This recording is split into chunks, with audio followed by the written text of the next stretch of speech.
This is a fan-generated show. If you would like to support us, please go to jamieglazov.com, and also don't forget to subscribe to our YouTube channel. And make sure to order Jamie Glazov's new critically acclaimed jihadist psychopath, How He Is Charming, Seducing, and Devouring Us. All your support is greatly appreciated. Good evening. Welcome to the Glazov Gang. Tonight, the Russian origins of black Neo-Marxism. With us this evening, Gary Gindler, who has a PhD, is a conservative columnist at Gary Gindler Chronicles. Gary, welcome to the Glazov Gang. Nice to meet you, Jamie. Great to have you here. Gary, you recently wrote a fascinating article that was published in American Thinker, and it was titled "The Russian Origins of Black Neo-Marxism." And it's about a very interesting figure, Noel Ignatieff. Before I ask the questions I want to ask you, let me just give it to you for now. Why did you write this article at this time? Well, I knew about Ignatieff years ago, but his philosophical ideas, or rather crazy philosophical ideas, never materialized. He had some followers, but no action. And this year we have his students, the BLM movement, in action. Mm-hmm.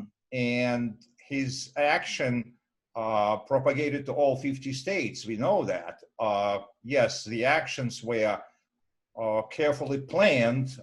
They were poorly coordinated, but that's because those ersatz revolutionaries are not real revolutionaries.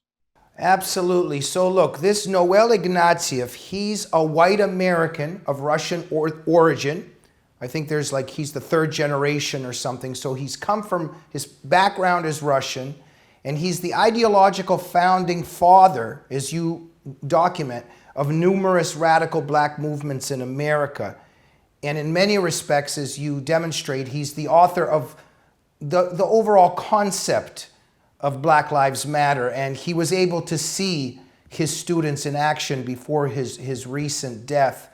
So as you were explaining, this Ignatieff individual, he actually paved the foundation to a lot of what's happening, and in several ways. Let's touch on one of these ways. Today, Gary, black, quote unquote, actually means now Marxist in many ways. And if you're anti-communist, it therefore means you're racist. This is how the Marxists have choreographed this structure, and Ignatieff very much helped with this paradigm, right? Ignatieff, in the classical Marxist way, redefined meaning of well-known words. And he redefined the terms blackness and whiteness. It has nothing to do per Ignatieff with the pigment in the skin. It has to do with the level of conformity to the classical Marxist dogma. The more you accept Marxist dogma, the more you quote unquote black now. The far away you are from the Marxist dogma, the more you're closer to the capitalist point of view, the more white you are. So in other words, let's use an analogy here. This is like being in the Soviet Union during the communist era, and it's like a Russian person saying, well, I like a little bit of Marxism, but I also like Solzhenitsyn and Sakharov. It's the same thing as now saying all lives matter, right? In the sense that today saying all lives matter, this is a huge no-no to the leftist power structure, because it basically means that you're crossing a party line and you're racist, right? That's why when BLM members hear something alternative, like all lives matter, or for example, blue lives matter, when they talk about the policemen, they become very angry. And we have to understand why.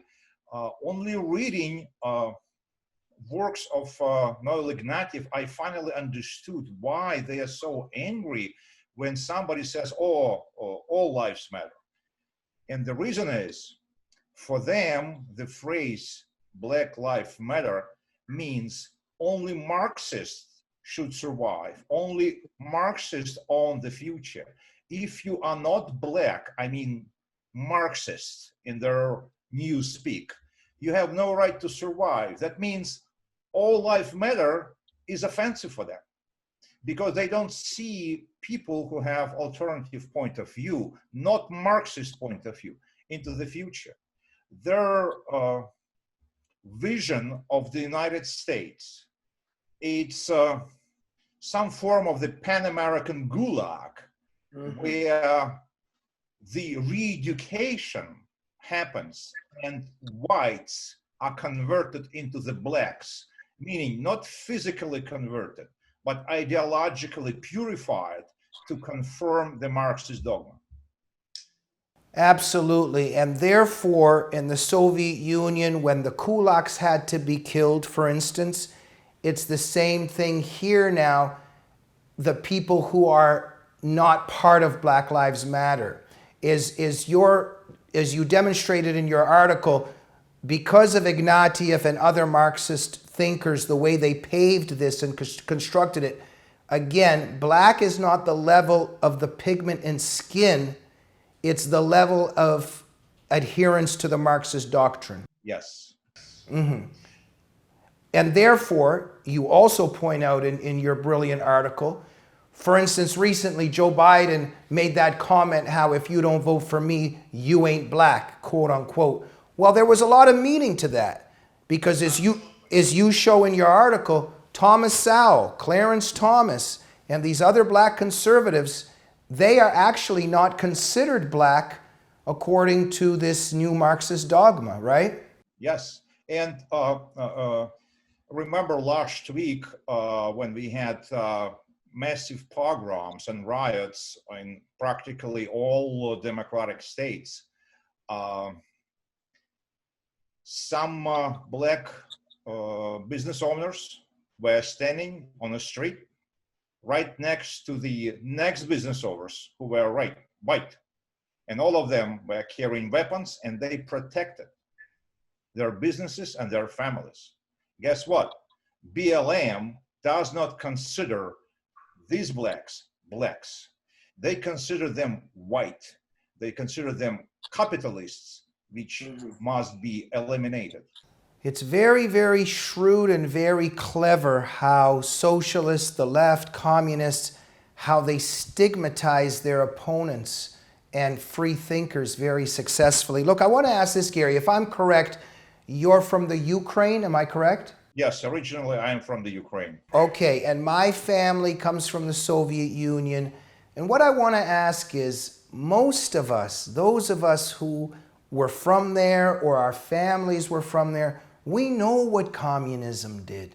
We know what communism has done to Ukraine and the Ukrainians. I mean, it's just mass murder, mass starvation. We know what the Soviet Union did to the Russian people and to so many people, right? And so I grew up in a family that understood the evil of communism and that loves freedom. And I think you're the same. What is the story on these people like Ignatieff who come from there, who see what the leftist idea did to those countries, and they still support that idea? Is it some kind of demonic possession? Is it mental illness? What is it? Yeah, it's very close to what you just described, demonic possession. I even wrote the article which discusses what the Marxism is about. If it's a sickness, or it's a cult, or it's a religion, and there are a lot of works in this direction. Ignatieff was born here in the United States to American parents, and he was already third-generation communist. So his communist grandparents came here carrying all those crazy ideas, and they influenced his parents and influenced him. He joined the Communist Party of the United States at the age of 17 and very quickly became a prominent radical left-winger inside the left-wing party. He was so radical that he immediately became one of the leaders of the American communists.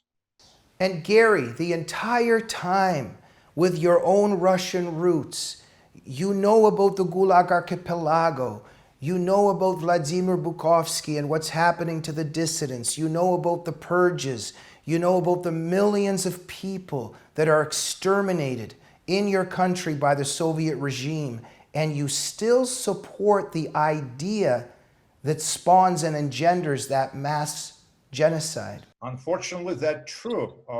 Leftists in general are very suspected to virus of Marxism, and it's very contagious disease.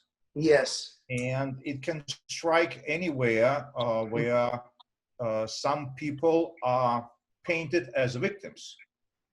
I even coined a term that Marxism in a 20th century morph into a cult called victim seekers. They need cannon fodder. They need somebody to do revolution for them because it's a dirty work. It's a bloody work. So they are in constant search for somebody. And contribution of Mr. Ignatieff to the leftist philosophy is finding American blacks as a cannon fodder, right, to do the revolution. That's why the second pillar of his Marxist point of view, modified for the American conditions, it's a term of white privilege. He invented this concept in 1967. We all recall what happened in America in mid-60s. So in that turbulent time, his idea immediately became very popular in the leftist circles.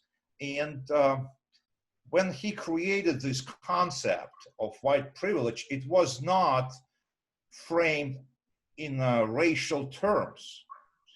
It was somewhat modified classical Marxist concept of the class struggle.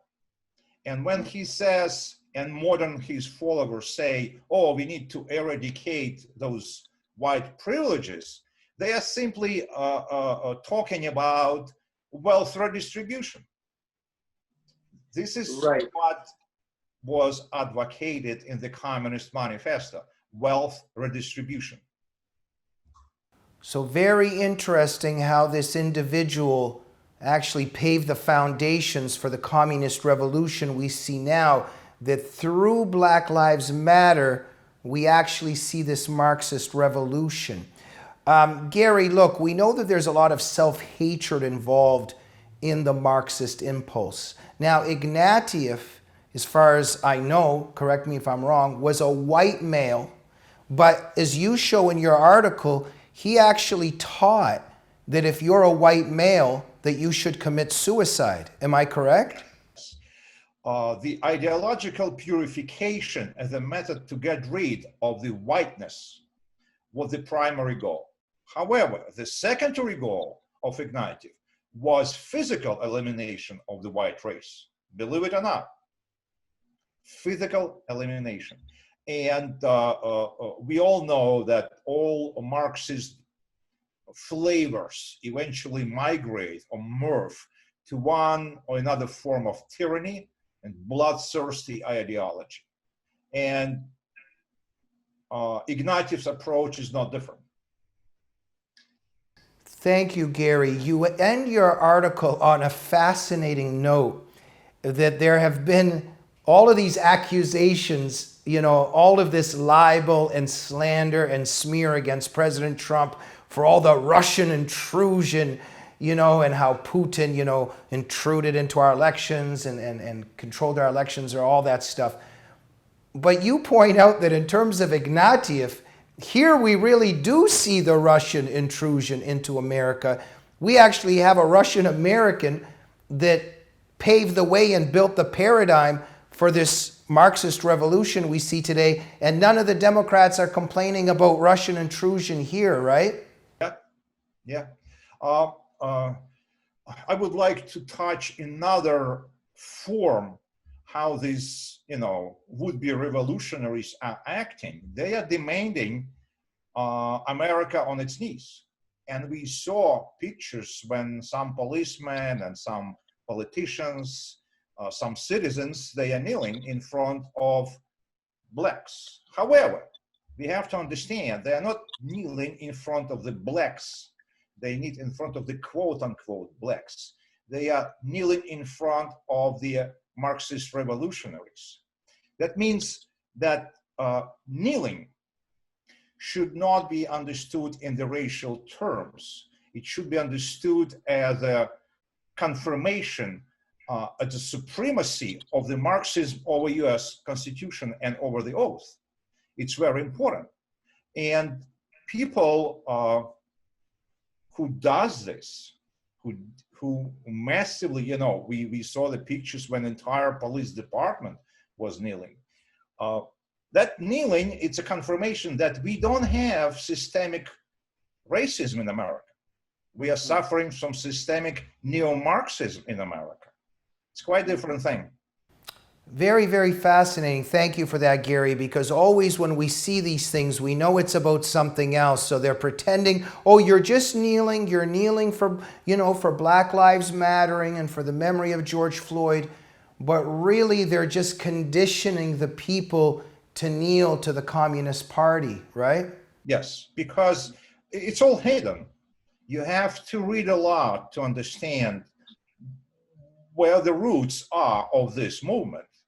We know that the founders of BLM, who were students of Ignatieff, they openly admit that they are well-trained Marxists.